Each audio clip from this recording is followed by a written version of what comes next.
Allah Bapa yang penuh kasih, Engkau telah mengutus putra-Mu untuk menyapa dan mengajar kami. Kami mohon, bukalah hati kami untuk mengenal, mengagumi, dan menerimanya. Berilah kami keberanian untuk menjadi saksinya di lingkungan hidup kami, sebab Dialah Tuhan pengantara kami yang bersama dengan Dikau dalam persatuan Roh Kudus, hidup dan berkuasa, Allah sepanjang segala masa.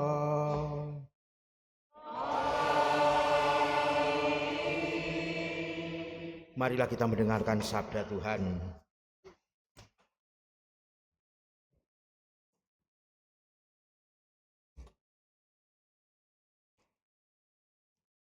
Bacaan dari Nubuat Yehezkiel. Sekali peristiwa, kembalilah rohku ke dalam tubuhku, dan aku ditegakkannya. Maka aku mendengar Allah yang berbicara dengan aku. Beginilah firman-Nya. Hai anak manusia, aku mengutus engkau kepada orang Israel, kepada bangsa yang memberontak melawan aku. Mereka dan nenek moyang mereka telah mendurhaka terhadap aku sampai hari ini juga. Mereka keras kepala dan tegar hati. Kepada keturunan inilah aku mengutus engkau. Kepada mereka harus kau katakan, beginilah firman Tuhan Allah. Dan entah mereka mendengarkan, entah tidak, sebab mereka adalah kaum pemberontak. Mereka akan mengetahui bahwa seorang nabi ada di tengah-tengah mereka. Demikianlah sabda Tuhan.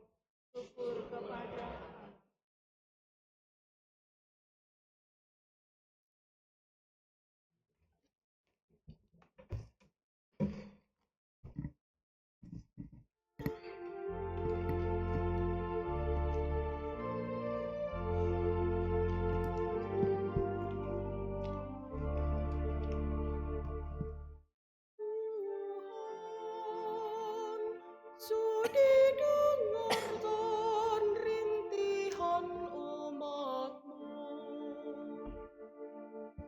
Tuhan, sudi dengarkan rintihan umat-Mu. Kepadamu aku melayangkan mataku, Engkau yang bersemayam di surga, seperti mata para hamba laki-laki memandang kepada tangan tuannya. Tuhan, sudi dengarkan rintihan umat-Mu. Seperti mata hamba perempuan memandang kepada tangan nyonyanya, demikianlah mata kita memandang kepada Tuhan Allah kita, sampai Ia mengasihani kita. Tuhan, sudi dengarkan rintihan umat-Mu. Kasihanilah kami ya Tuhan, kasihanilah kami, sebab kami sudah cukup kenyang dengan penghinaan. Sudah cukup kenyang jiwa kami dengan olok-olok orang yang merasa aman, dengan dan penghinaan orang-orang yang sombong. Tuhan, sudi dengarkan rintihan umat-Mu.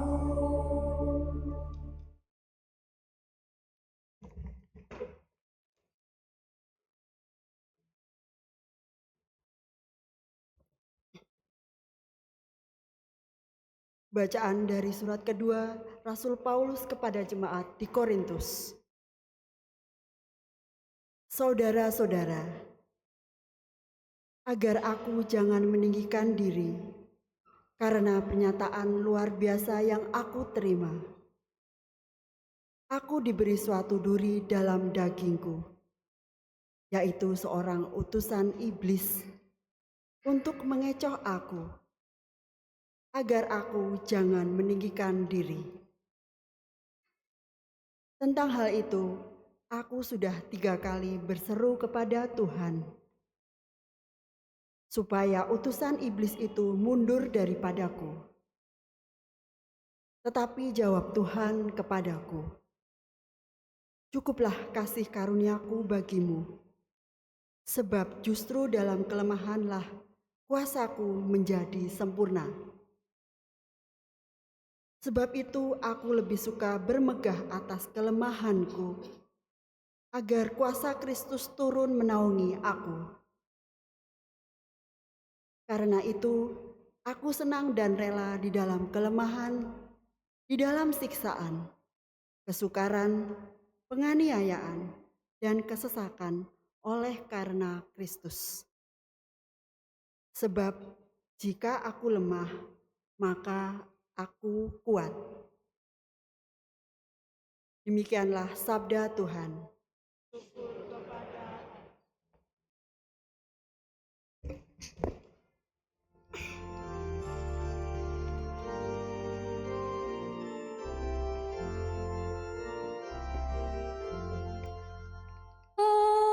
Haleluya, haleluya, haleluya. Haleluya,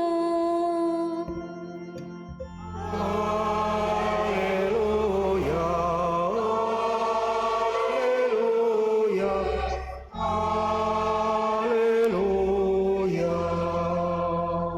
Roh Tuhan ada padaku, Ia mengutus aku menyampaikan kabar baik kepada orang miskin. Haleluya, haleluya, haleluya. Tuhan bersamamu.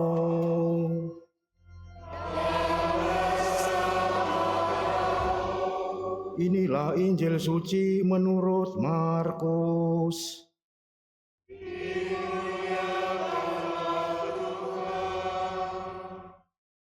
Sekali peristiwa, Yesus tiba kembali di tempat asalnya, dan murid-muridnya mengikuti dia. Pada hari Sabat, Yesus mengajar di rumah ibadat. Banyak orang takjub mendengar dia dan berkata, "Dari mana diperolehnya hal-hal itu? Hikmat apakah yang diberikan kepadanya? Bagaimanakah mujizat-mujizat yang demikian dapat diadakan oleh tangannya? Bukankah ia ini tukang kayu, anak Maria, saudara Yakobus, Yudas, dan Simon? Bukankah saudara-saudaranya yang perempuan ada di sini bersama kita?" Lalu mereka kecewa dan menolak dia. Yesus pun berkata kepada mereka, "Seorang nabi dihormati di mana-mana kecuali di tempat asalnya sendiri, di antara kaum keluarganya dan di rumahnya." Yesus tidak dapat mengadakan satu mujizat pun di sana, kecuali menyembuhkan beberapa orang sakit dengan meletakkan tangannya di atas mereka. Yesus heran karena mereka tidak percaya. Lalu Yesus berjalan berkeliling dari desa ke desa sambil mengajar. Demikianlah sabda Tuhan.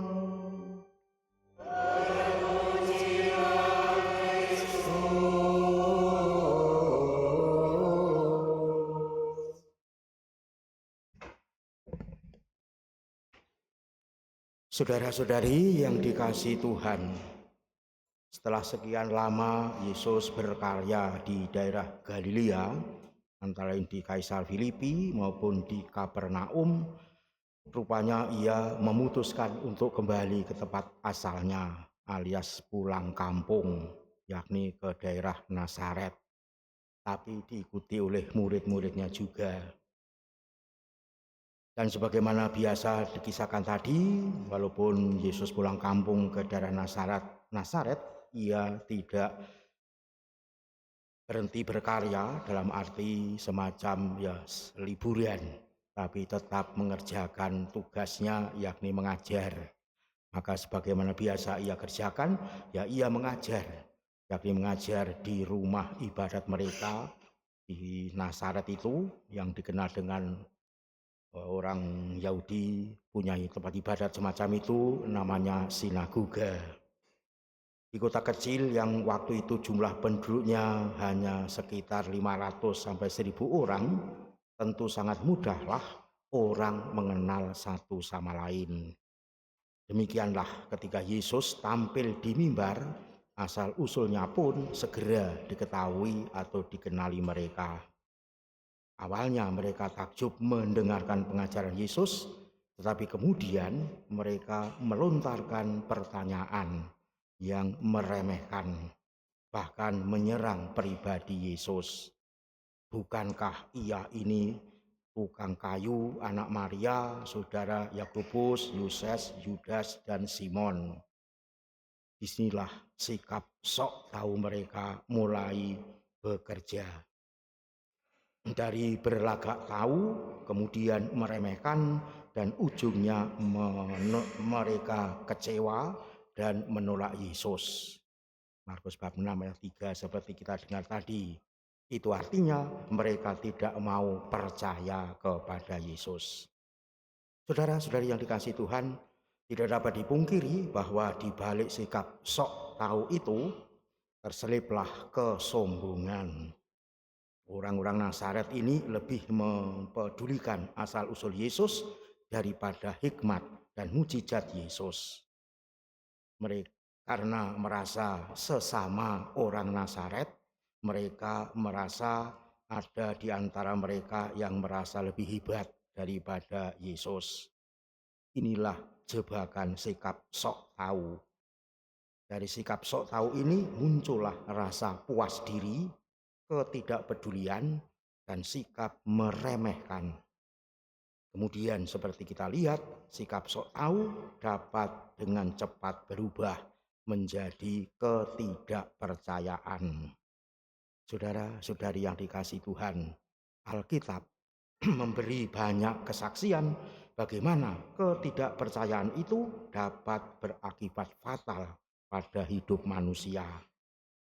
Terusirnya Adam dan Hawa dari Taman Firdaus atau Eden disebabkan oleh hilangnya kepercayaan kepada Tuhan. Kitab Kejadian bab 3. Air bah yang menghancurkan seluruh kehidupan di zaman Nabi Nuh disebabkan oleh ketidakpercayaan manusia juga kepada Tuhan. Kejadian bab 6 dan bab 7. Karena ketidakpercayaan bangsa Israel di kaki Gunung Sinai dengan anak sapi emasnya juga telah merenggut 3.000 orang terbunuh. Kitab Keluaran bab 32 ayat 1 sampai 6. Musa batal memasuki tanah terjanji karena lunturnya kepercayaan pada Tuhan. Bilangan bab 20 ayat 12. Akhir tragis hidup Yudas Iskariot yang bunuh diri pun disebabkan karena ia tidak lagi percaya kepada Yesus. Matius bab 27 ayat 3 sampai 10. Maka kepada orang-orang Farisi yang menolak untuk percaya, Yesus menyatakan secara langsung, "Karena itu tadi aku berkata kepadamu bahwa kamu akan mati dalam dosamu. Sebab jikalau kamu tidak percaya bahwa akulah Dia, kamu akan mati dalam dosamu." Yohanes bab 8 ayat 24. Akibat yang sama dialami oleh orang-orang Nazaret. Diketahui, dikisahkan tadi, ia tidak dapat mengadakan satu mujizat pun di sana kecuali menyembuhkan beberapa orang sakit dengan meletakkan tangannya atas mereka. Ia merasa heran ketika atas ketidakpercayaan mereka. Markus bab 6 ayat 6a. Yesus merasa heran mengapa justru orang-orang sekotanya malah menutup diri atas karyanya, rahmatnya, dan keselamatan Tuhan yang diberikan kepada mereka secara cuma-cuma. Mengapa mereka lebih memilih kehilangan kesempatan menyaksikan karya-karya yang luar biasa dari Tuhan dalam hidup mereka? Markus bab 5 ayat 6a. Inilah akibat jebakan sikap sok tahu. Mereka mengira bahwa mereka mengenal Yesus, tetapi tidak bisa melihat Tuhan di dalam dirinya. Pada akhirnya mereka menolak keselamatan yang datang kepada mereka yang telah disediakan oleh Allah. Sangat sayang. Saudara-saudari yang dikasihi Tuhan, apa yang terjadi di kota Nazaret ini mungkin dapat memberikan penjelasan kepada kita, para pengikut Yesus, sebagai orang yang beriman. Karena bisa saja kita sebagai orang yang beriman kepada Yesus yang sudah puluhan tahun mengikutinya, tetapi iman kita tidak bertumbuh, bahkan cenderung mundur, apatis, akhirnya meremehkan segalanya yang berkaitan dengan Yesus, bahkan bisa jadi malah murtad. Mungkin juga peristiwa ini membantu kita untuk memahami mengapa orang-orang yang kita anggap sangat religius hidupnya, justru mereka juga sering bersikap sangat tidak manusiawi, malah cenderung bertindak kejam dan sadis, bahkan malah menghalalkan segala cara. Tidak mustahil mereka terjebak pada sikap sok tahu tersebut. Saudara-saudara yang dikasihi Tuhan, memang saat ketemu dengan seseorang yang merasa paling tahu akan segala hal, padahal ia belum bisa menjamin kebenarannya, kita biasanya menjuluki orang tersebut sebagai yang sok tahu, sikap yang membuat kita kesal. Yesus begitu kaya. Ia bagaikan sumur yang kedalamannya tidak ada batasnya. Semakin dalam kita mengenalnya, semakin banyak yang perlu kita pelajari darinya. Maka manakala kita menghadapnya, sikap yang paling baik adalah sikap rendah hati yang mau terus belajar kepadanya. Datanglah kepadaku kamu semua yang letih lesu dan berbeban berat, karena aku lemah lembut dan rendah hati. Itulah tawaran Yesus kepada kita. Maka kita harus waspada terhadap jebakan sikap sok tahu, sikap yang merasa diri mengenal Tuhan, padahal sejatinya hati kita jauh daripadanya. Ini yang perlu kita waspadai.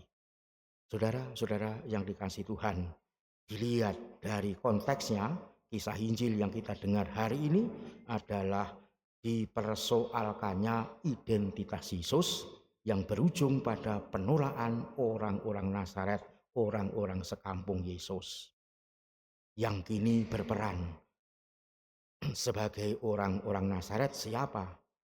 Adalah manusia masa kini yang heran atau malah kagum pada Yesus, tetapi berujung pada menolak dan membencinya.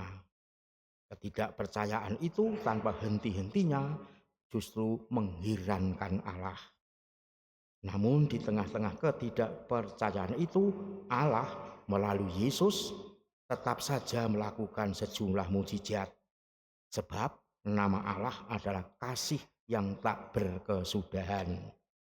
1 Yohanes bab 4 ayat 8 dan 1 Korintus bab 13 ayat 8. Maka melalui terang Injil hari ini kita dapat mengambil makna bahwa meski betapa buruk peristiwa yang kita alami, toh tetap ada unsur positifnya. Sebagai orang beriman, kita mesti yakin akan hal itu. Sekali lagi, di tengah hidup yang mungkin membuat kita terpuruk seolah-olah tanpa harapan, kita sebagai orang beriman tetap yakin bahwa tetap ada unsur positifnya. Inilah yang perlu kita renungkan. Tidak mudah, tapi itulah yang sungguh nyata. Maka jika dikisahkan bahwa banyak pendengar Yesus terkesan tetapi lalu bertanya, bukankah ia anak tukang kayu? Hikmat apakah yang diberikan kepadanya? Orang beriman kita semua akan bertanya, bukankah ia lebih daripada tukang kayu?